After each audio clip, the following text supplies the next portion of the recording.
Vamos falar de uma lenda viva. Meu nome completo é Senor Abravanel. Eu queria saber como é que a gente ganha tanto dinheiro, Silvio Santos. Trabalhando, eu há 26 ou 27 anos, de segunda a segunda, porque eu não tenho folga, eu me dou ao povo. Estou fazendo o seguinte, ganha dinheiro com 10% de inspiração e 90% de transpiração. Eu não me preocupo nunca com os outros. Eu acho que enquanto você segura alguém aqui embaixo, preocupado em segurar alguém aqui embaixo, você não sobe. Largue este alguém e suba junto.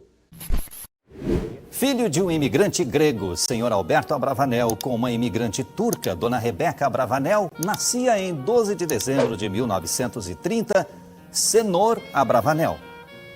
Silvio nasceu no Rio de Janeiro, no bairro da Lapa, na Travessa Bem-TV. Uma das coisas preferidas dele na sua infância era entrar de graça nos cinemas da Cinelândia junto com seu irmão Léo. Eles usavam a tática de entrar no sentido contrário de quem ia saindo, entrando assim no cinema e ocupando um lugar para a próxima sessão. O dia preferido de eles irem ao cinema era na quinta-feira, pois passava a série O Vale dos Desaparecidos, que eles não perdiam. Foi numa dessas tardes de quinta-feira que a estrela dele começou a brilhar. Gripado, com febre alta, ele foi impedido pela mãe de sair de casa para ir ao cinema. Ficou arrasado e chorou. Mais tarde veio a notícia de que o cinema havia pegado fogo e várias crianças ficaram feridas. Em 1944, ainda garoto, a democracia foi reimplantada no Brasil e as pessoas tinham de renovar seus títulos de eleitor.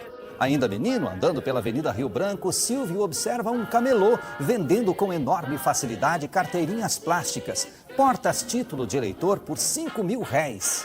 Ele o seguiu e descobriu que ele comprava por R$2.000 do atacadista na rua Buenos Aires. Então comprou a primeira carteirinha com uma moeda de R$2.000 e saiu pela avenida vendendo-a, dizendo ser a última.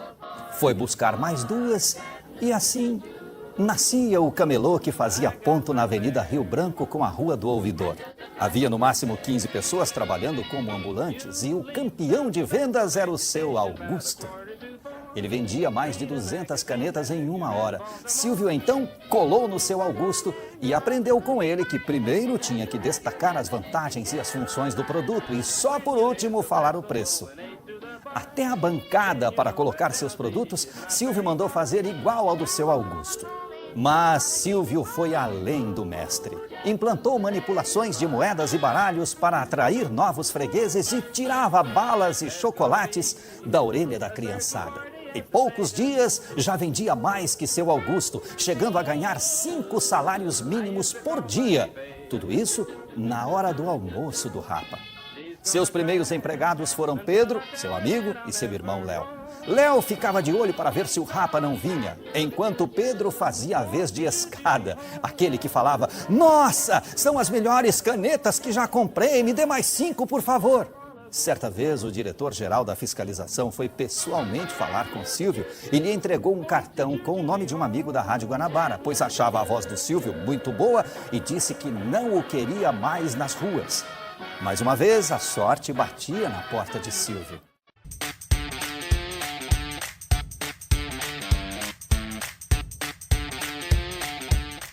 Na emissora, Silvio disputou uma vaga com 300 candidatos, entre eles Chico Anísio e José de Vasconcelos. Ganhou e conseguiu o emprego na rádio, só que ganhava muito pouco em relação ao seu trabalho nas ruas. Ficou só um mês na rádio e voltou para as ruas. Quando morava no Rio, uma de suas maneiras de ganhar dinheiro era participando de concursos de locução. É que o vencedor sempre levava da rádio um prêmio em dinheiro. Silvio ganhou 12 seguidos, até que se viu proibido de participar deles. Foi num desses concursos que adotou o pseudônimo. Ao apresentar-se a um radialista como Silvio Abravanel, porque sua mãe preferia Silvio a Senor, ouviu que o nome não soava bem. "Vamos chamá-lo de Silvio Santos", disse o sujeito sem maiores explicações. Em 1948, ao completar 18 anos, Silvio ingressou no serviço militar. Saindo da escola de paraquedistas, Silvio foi trabalhar em uma rádio em Niterói. Para lá, ele ia de barca. E foi aí que nasceu o seu primeiro negócio. Quem viajasse na barca Rio-Niterói não poderia dispor de um radinho de pilhas ou de um Walkman para matar o tempo. Atento a este detalhe, o vendedor Cenoura Abravanel muniu-se de uma vitrolinha e passou a animar a populosa barca. Antecipando modernas estratégias de marketing, aproveitava os intervalos para vender refrigerantes e cerveja. Iniciava-se assim uma atividade que, pouco a pouco, marcaria sua profunda identificação com o povo. Eu trabalhava como locutor lá em Niterói, e o Fernando, irmão do Nóbrega, ele trabalhava como locutor também, junto comigo. Eu lia um texto, Coca-Cola é melhor e tal, ele lia outro. Aí um dia eu perguntei para ele, disse para ele que eu ia a São Paulo. Eu vou a São Paulo, semana que vem, sei lá, um dia. Quando você for a São Paulo, você procura o meu irmão, o Manuel de Nóbrega. E eu tinha uma carta para entregar ao Manuel de Nóbrega.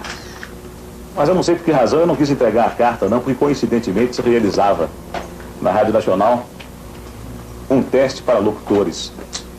A Rádio Nacional precisava de um locutor porque o que estava trabalhando ia se casar, ia para Caxambu, cuidar dos seus afazeres. E eu então fiz um teste e depois de terem sido testados 40 ou 50 candidatos de São Paulo, eu consegui um contrato de 3 meses de experiência para ver se a Rádio Nacional me aceitava e se eu aceitava a Rádio Nacional. Depois eu contei isso ao Nóbrega. Então o Nóbrega acreditou em mim. E eu, sinceramente, naquela época, eu não sabia até onde eu ia chegar, não.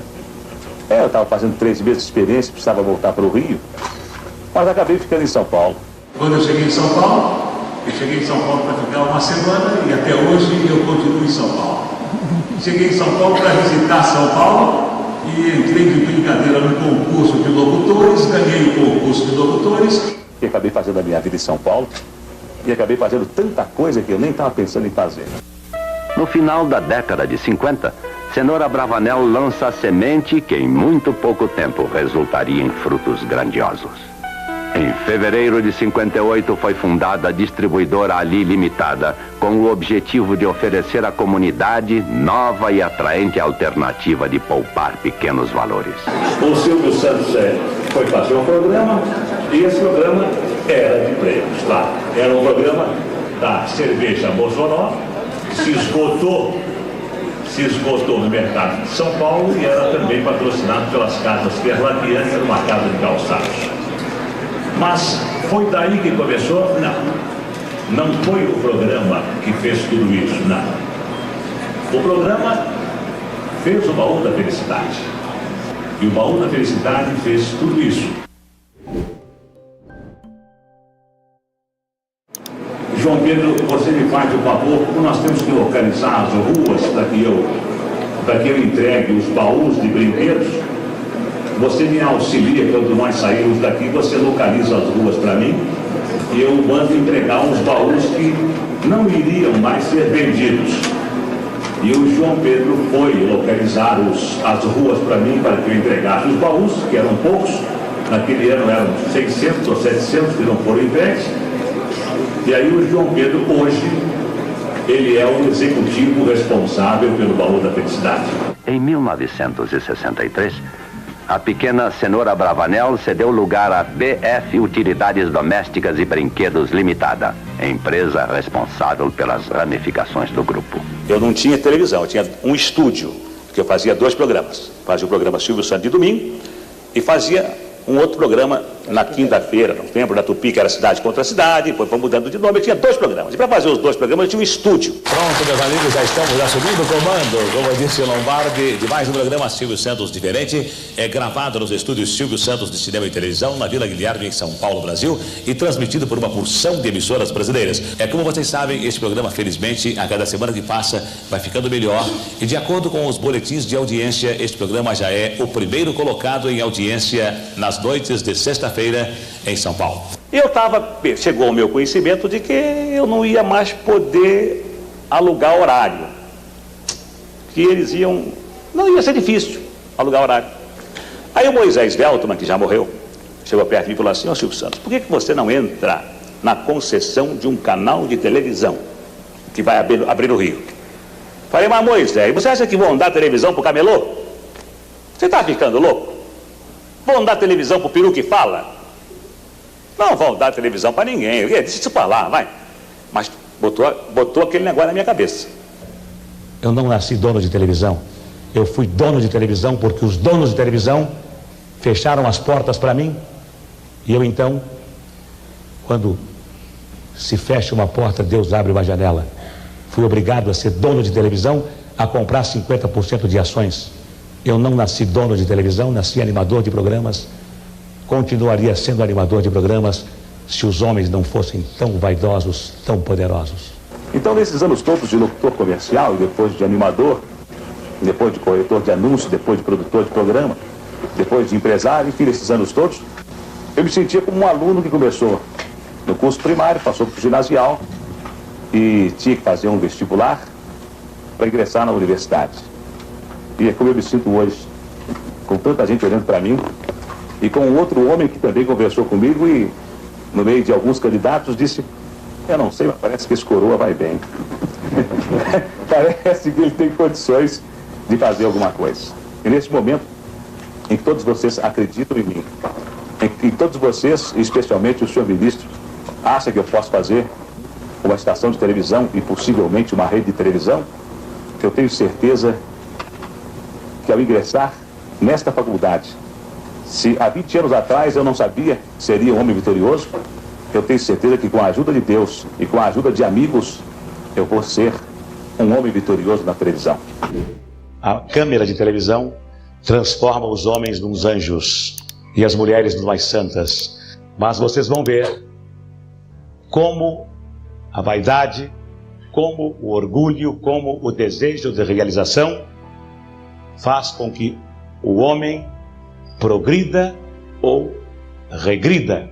Quando eu me lembro da minha mulher que morreu aos 39 anos de idade, com câncer no estômago, e quando eu me lembro que eu dizia que era solteiro, quando eu me lembro que eu escondia as minhas filhas para poder ser o galã, para poder ser o herói,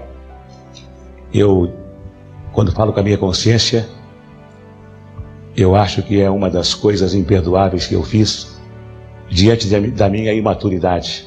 E hoje eu vejo as besteiras que eu fiz, e quando eu vejo alguém fazendo o mesmo que eu fazia, eu olho e digo: meu Deus do céu, como esse homem é infeliz. Eu estava à procura de alguma coisa e não sabia o que. E depois que eu encontrei a minha segunda mulher, me encontrei e encontrei a minha felicidade. Eu costumo ter mais vitórias do que derrotas por uma razão. Quando o ser humano está com a razão, Deus é o seu advogado. Ninguém vence o ser humano quando ele tem razão. Quando o ser humano não está com a razão, Deus é o juiz e o demônio é o advogado de quem está sem razão. Quem tem razão, forte ou fraco, vence sempre. O bem sempre vence o mal. O mal vence por alguns minutos, por algum tempo, mas o bem sempre vence o mal.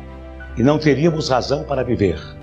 Mesmo que esta vida termine no pó, não teríamos nenhuma razão para viver se o mal vencesse o bem.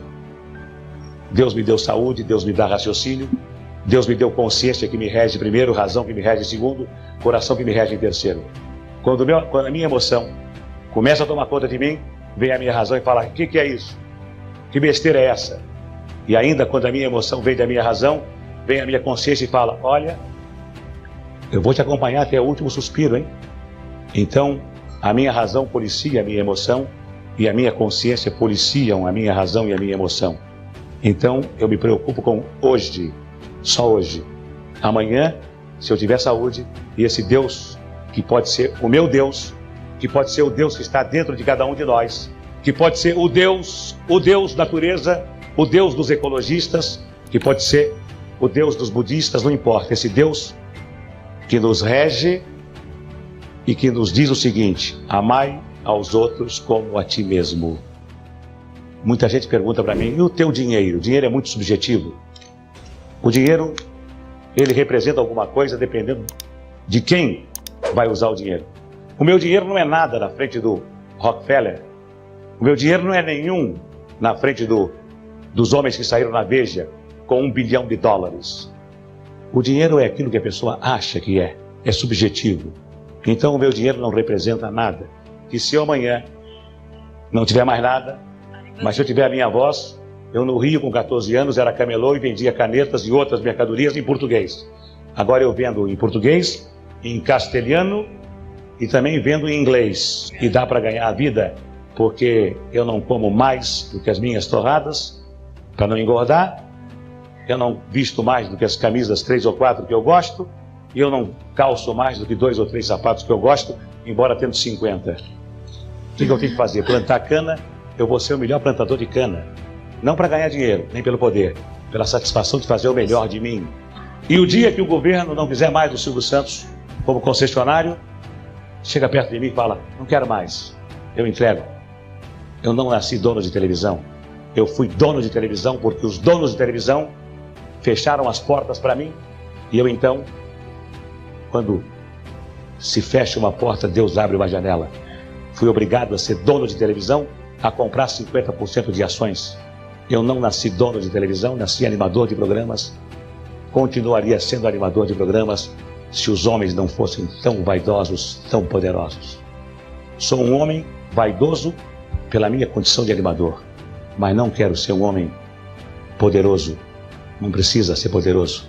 Sou poderoso com a minha consciência.